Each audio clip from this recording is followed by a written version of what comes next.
नमस्कार दोस्तों, आपका स्वागत है हमारे YouTube चैनल ई स्टडी जी के जीएस में। प्राचीन भारत।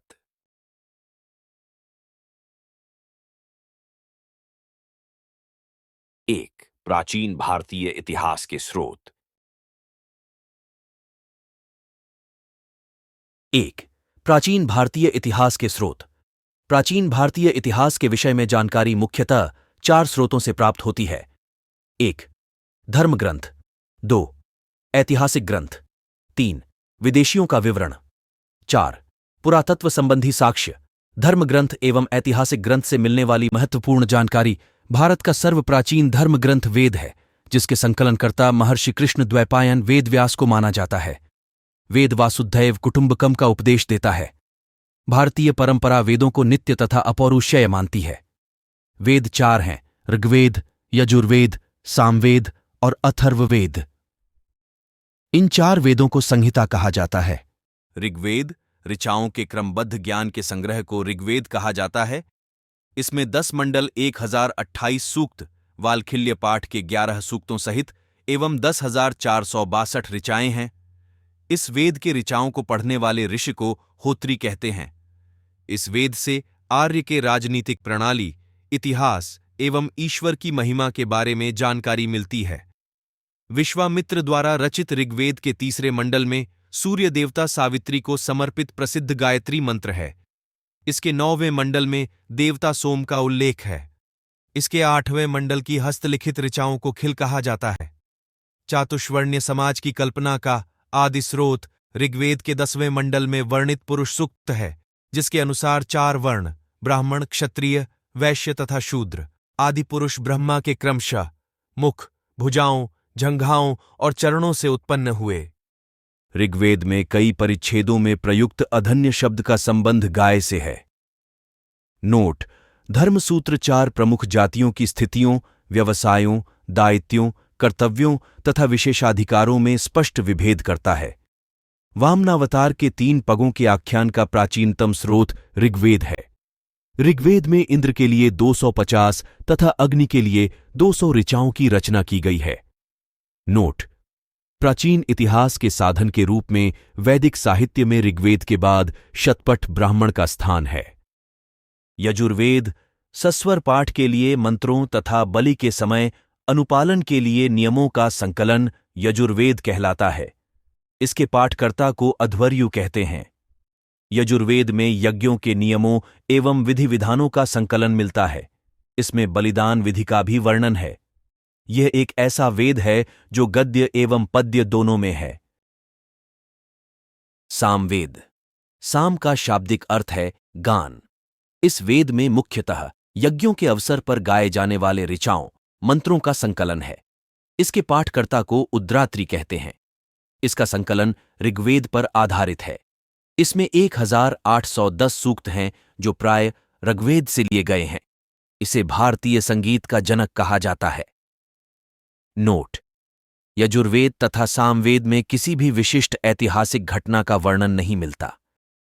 अथर्ववेद। अथर्वा ऋषि द्वारा रचित इस वेद में कुल 731 मंत्र तथा लगभग 6000 पद्य हैं। इसके कुछ मंत्र ऋग्वैदिक मंत्रों से भी प्राचीनतर हैं। अथर्ववेद कन्याओं के जन्म की निंदा करता है।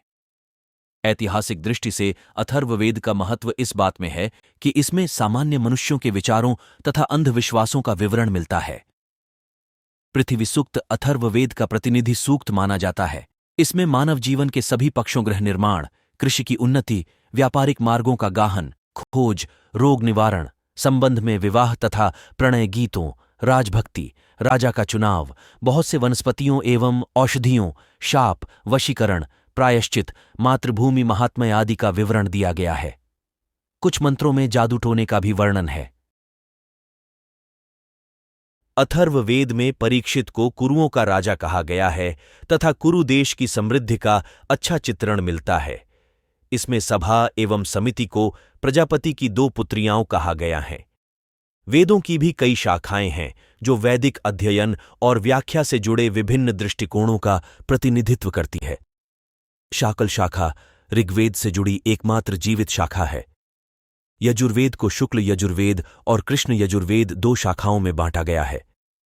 माध्यन्दिन और काण्व शुक्ल यजुर्वेद अथवा वाजसनेय संहिता की शाखाएं हैं। कृष्ण यजुर्वेद से जुड़ी शाखाएं काठक, कनिष्ठल मैत्रायणी और तैत्तिरीय है। कौथुम, राणायणीय एवं जैमिनीय या तलवकार सामवेद की शाखाएं हैं। अथर्ववेद की शाखाएं शौनक और पैप्पलाद हैं।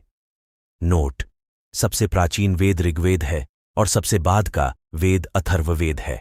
ब्राह्मण, आरण्यक तथा उपनिषद। संहिता के पश्चात ब्राह्मणों, आरण्यकों तथा उपनिषदों का स्थान है। इनसे उत्तर वैदिक कालीन समाज एवं संस्कृति के विषय में जानकारी प्राप्त होती है। ब्राह्मण ग्रंथ वैदिक संहिताओं की व्याख्या करने के लिए गद्य में लिखे गए हैं। प्रत्येक संहिता के लिए अलग अलग ब्राह्मण ग्रंथ है, जिसे नीचे सारणी में दिया गया है। वेद के लिए ब्राह्मण ग्रंथ, ऋग्वेद के लिए ऐतरेय तथा कौशितकी, यजुर्वेद के लिए तैत्तिरीय तथा शतपथ, सामवेद के लिए पंचविश, अथर्ववेद के लिए गोपथ। इन ब्राह्मणों ग्रंथों से हमें परीक्षित के बाद और बिंबसार के पूर्व की घटनाओं का ज्ञान प्राप्त होता है। ऐतरेय में राज्याभिषेक के नियम एवं कुछ प्राचीन राजाओं के नाम दिए गए हैं। शतपथ में गंधार, शल्य, कैकय, कुरु, पंचाल, कोसल, विदेह आदि राजाओं का उल्लेख मिलता है। वैदिक साहित्य में ऋग्वेद के बाद शतपथ ब्राह्मण का स्थान है। आरण्यक में यज्ञ से जुड़े कर्मकांडों की दार्शनिक और प्रतीकात्मक अभिव्यक्ति है। उपनिषदों की संख्या 108 है, जिसमें 13 को मूलभूत उपनिषदों की श्रेणी में रखा गया है। इसमें यज्ञ से जुड़े दार्शनिक विचार, शरीर, ब्रह्मांड, आत्मा तथा ब्रह्म की व्याख्या की गई है। स्त्री के सर्वाधिक गिरी हुई स्थिति मैत्रेयनी संहिता से प्राप्त होती है, जिसमें जुआ और शराब की भांति स्त्री को पुरुष का तीसरा मुख्य दोष बताया गया है। शतपथ ब्राह्मण में स्त्री को पुरुष की अर्धांगिनी कहा गया है। जाबालोपनिषद में 4 आश्रमों का उल्लेख मिलता है। स्मृति ग्रंथों में सबसे प्राचीन एवं प्रमाणिक मनुस्मृति मानी जाती है। यह शुंग काल का मानक ग्रंथ है। नारद स्मृति गुप्त युग के विषय में जानकारी प्रदान करता है। वेदांग एवं सूत्र। वेदों को भली भांति समझने के लिए 6 वेदांगों की रचना हुई। ये हैं शिक्षा, शुद्ध उच्चारण शास्त्र, कल्प, कर्मकांडीय विधि, निरुक्त, शब्दों की व्युत्पत्ति का शास्त्र, व्याकरण, छंद एवं ज्योतिष। वैदिक साहित्य को अक्षुण्ण बनाए रखने के लिए सूत्र साहित्य का प्रणयन किया गया है। श्रौत, गृह तथा धर्मसूत्रों के अध्ययन से हमें यज्ञीय विधि विधानों, कर्मकांडों तथा राजनीति, विधि एवं व्यवहार से संबंधित महत्वपूर्ण बातें ज्ञात करते हैं। प्रमुख सूत्रकारों में गौतम बौद्धायन, आपस्तंभ, वशिष्ठ आदि के नाम विशेष रूप से उल्लेखनीय है। सूत्रों में गौतम धर्म सूत्र सबसे प्राचीन माना गया है। पुराण। भारतीय ऐतिहासिक कथाओं का सबसे अच्छा क्रमबद्ध विवरण पुराण में मिलता है। इसके रचयिता लोमहर्ष अथवा इनके पुत्र अग्रश्रवा माने जाते हैं। इनकी संख्या 18 है, जिनमें से केवल 5 मत्स्य, वायु, विष्णु, ब्राह्मण एवं भागवत में ही राजाओं का वंशावली पाई जाती है। नोट: पुराणों में मत्स्य पुराण सबसे प्राचीन एवं प्रमाणिक है। अधिकतर पुराण सरल संस्कृत श्लोक में लिखे गए हैं। स्त्रियां तथा शूद्र जिन्हें वेद पढ़ने की अनुमति नहीं थी, वे भी पुराण सुन सकते थे। पुराणों का पाठ पुजारी मंदिरों में किया करते थे। सामाजिक एवं सांस्कृतिक दृष्टि से अग्नि पुराण का काफी महत्व है, जिसमें राजतंत्र के साथ साथ कृषि संबंधी विवरण दिया गया है। बौद्ध, जैन एवं अन्य साहित्य। जातक में बुद्ध की पूर्वजन्म की कहानी वर्णित है। हीनयान का प्रमुख ग्रंथ कथावस्तु है, जिसमें महात्मा बुद्ध का जीवन चरित अनेक कथानकों के साथ वर्णित है। जैन साहित्य को आगम कहा जाता है। जैन धर्म का प्रारंभिक इतिहास कल्पसूत्र से ज्ञात होता है। जैन ग्रंथ भगवती सूत्र में महावीर के जीवन कृत्यों तथा अन्य समकालिकों के साथ उनके संबंधों का विवरण मिलता है। अर्थशास्त्र के लेखक चाणक्य, कौटिल्य या विष्णुगुप्त हैं। यह 15 अधिकरणों एवं 180 प्रकरणों में विभाजित है। इससे मौर्यकालीन इतिहास की जानकारी प्राप्त होती है। अनुवादक श्याम शास्त्री। संस्कृत साहित्य में ऐतिहासिक घटनाओं को क्रमबद्ध लिखने का सर्वप्रथम प्रयास कल्हण के द्वारा किया गया। कल्हण द्वारा रचित पुस्तक राजतरंगिणी, राजाओं की नदी, है। इस ग्रंथ में 8 सर्ग हैं जिन्हें तरंगों की संज्ञा दी गई है। इसमें प्रारंभ से लेकर 12वीं सदी तक के कश्मीर के शासकों का वर्णन है। अरबों की सिंध विजय का वृतांत चचनामा लेखक अली अहमद में सुरक्षित है। अष्टाध्यायी संस्कृत भाषा व्याकरण की प्रथम पुस्तक के लेखक पाणिनि हैं। इससे मौर्य के पहले का इतिहास तथा मौर्य युगीन राजनीतिक अवस्था की जानकारी प्राप्त होती है। नोट: अष्टाध्यायी में पहली बार लिपि शब्द का प्रयोग हुआ है। कात्यायन की गार्गी संहिता एक ज्योतिष ग्रंथ है, फिर भी इसमें भारत पर होने वाले यवन आक्रमण का उल्लेख मिलता है। पतंजलि पुष्यमित्र शुंग के पुरोहित थे। इनके महाभाष्य से शुंगों के इतिहास का पता चलता है। विदेशी यात्रियों से मिलने वाली प्रमुख जानकारी। यूनानी रोमन लेखक। 1. टेसियस। यह ईरान का राजवैद्य था। भारत के संबंध में इसका विवरण आश्चर्यजनक कहानियों से परिपूर्ण होने के कारण अविश्वसनीय है। 2. हेरोडोट्स। इसे इतिहास का पिता कहा जाता है। इसने अपनी पुस्तक हिस्टोरिका में 5वीं शताब्दी ईसा पूर्व के भारत फारस ईरान के संबंध का वर्णन किया है, परंतु इसका विवरण भी अनुश्रुतियों एवं अफवाहों पर आधारित है। 3. सिकंदर के साथ आने वाले लेखकों में निरयाकस, आनेसिक्रटस तथा आरिस्टोबुलस के विवरण अधिक प्रामाणिक एवं विश्वसनीय हैं। 4. मेगास्थनीज। यह सेल्यूक्स निकेटर का राजदूत था जो चंद्रगुप्त मौर्य के दरबार में आया था। इसने अपनी पुस्तक इंडिका में मौर्य युगीन समाज एवं संस्कृति के विषय में लिखा है। 5. डायमेकस। यह सीरियन नरेश आंतियोकस का राजदूत था जो बिंदुसार के राजदरबार में आया था। इसका विवरण भी मौर्य युग से संबंधित है। 6. डायोनिसियस। यह मिस्र नरेश टॉलमी फिलेडेल्फस का राजदूत था जो अशोक के राजदरबार में आया था। 7. टॉलमी। इसने दूसरी शताब्दी में भारत का भूगोल नामक पुस्तक लिखी। 8. प्लिनी। इसने प्रथम शताब्दी में नेचुरल हिस्ट्री नामक पुस्तक लिखी। इसमें भारतीय पशुओं, पेड़ पौधों, खनिज पदार्थों आदि के बारे में विवरण मिलता है। 9. पेरिप्लस ऑफ द इरिथ्रियन सी। इस पुस्तक के लेखक के बारे में जानकारी नहीं है। यह लेखक करीब 80 ई में हिंद महासागर की यात्रा पर आया था। इसने उस समय के भारत के बंदरगाहों तथा व्यापारिक वस्तुओं के बारे में जानकारी दी है। चीनी लेखक। 1. फाहियान। यह चीनी यात्री गुप्त नरेश चंद्रगुप्त द्वितीय के दरबार में आया था। इसने अपने विवरण में मध्य प्रदेश के समाज एवं संस्कृति के बारे में वर्णन किया है। इसने मध्य प्रदेश की जनता को सुखी एवं समृद्ध बताया है। यह 14 वर्षों तक भारत में रहा। 2. संयुग्न। यह 518 ईस्वी में भारत आया। इसने अपने 3 वर्षों की यात्रा में बौद्ध धर्म की प्राप्तियां एकत्रित कीं। 3. ह्वेनसांग। यह हर्षवर्धन के शासनकाल में भारत आया था। ह्वेनसांग 629 ईस्वी में चीन से भारतवर्ष के लिए प्रस्थान किया और लगभग 1 वर्ष की यात्रा के बाद सर्वप्रथम वह भारतीय राज्य कपिशा पहुंचा। भारत में 15 वर्षों तक ठहरकर 642 ईस्वी में चीन लौट गया। वह बिहार में नालंदा जिला स्थित नालंदा विश्वविद्यालय में अध्ययन करने तथा भारत से बौद्ध ग्रंथों को एकत्र कर ले जाने के लिए आया था। इसका भ्रमण वृतांत सीयूकी नाम से प्रसिद्ध है, जिसमें 138 देशों का वर्णन मिलता है। इसने हर्षकालीन समाज, धर्म तथा राजनीति के बारे में वर्णन किया है। इसके अनुसार सिंध का राजा शूद्र था। ह्वेनसांग ने बुद्ध की प्रतिमा के साथ साथ सूर्य और शिव की प्रतिमाओं का भी पूजन किया था। नोट: ह्वेनसांग के अध्ययन के समय नालंदा विश्वविद्यालय के कुलपति आचार्य शीलभद्र थे। यह विश्वविद्यालय बौद्ध दर्शन के लिए प्रसिद्ध था। 4. इत्सिंग। यह 7वीं शताब्दी के अंत में भारत आया। इसने अपने विवरण में नालंदा विश्वविद्यालय, विक्रमशिला विश्वविद्यालय तथा अपने समय के भारत का वर्णन है। अरबी लेखक। 1. अल-बरूनी। यह महमूद गजनवी के साथ भारत आया था।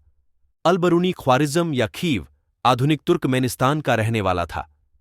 अरबी में लिखी गई उसकी कृति किताब उल हिंद, भारत की खोज, आज भी इतिहासकारों के लिए एक महत्वपूर्ण स्रोत है। यह एक विस्तृत ग्रंथ है जो धर्म और दर्शन, त्योहारों, खगोल विज्ञान, कीमिया, रीति रिवाजों तथा प्रथाओं, सामाजिक जीवन, भारतौल तथा मापन विधियों, मूर्तिकला, कानून, मापतंत्र विज्ञान आदि विषयों के आधार पर 80 अध्यायों में विभाजित है।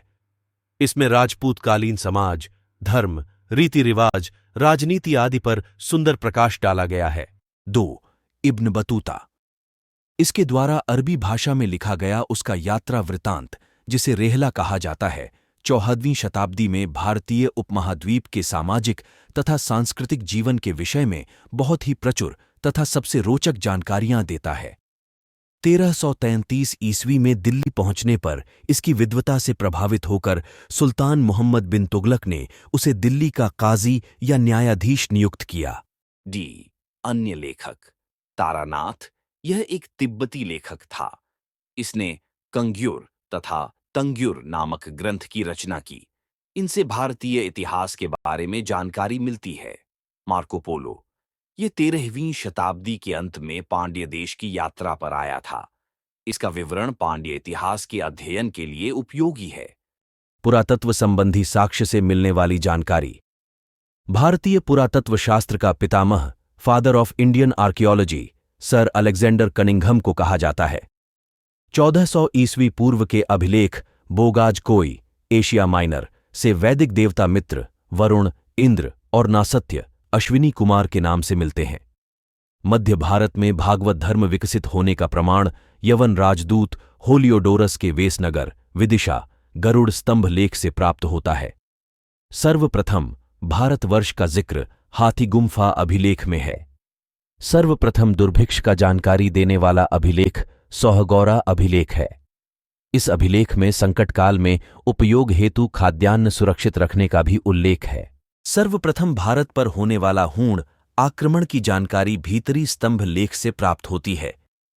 सती प्रथा का पहला लिखित साक्ष्य ऐरण अभिलेख शासक भानुगुप्त से प्राप्त होती है। सातवाहन राजाओं का पूरा इतिहास उनके अभिलेखों के आधार पर लिखा गया है। रेशम बुनकर की श्रेणियों की जानकारी मंदसौर अभिलेख से प्राप्त होती है। कश्मीरी नवपाषाणिक पुरास्थल बुर्जहोम से गर्तावास, गढ़ाघर का साक्ष्य मिला है।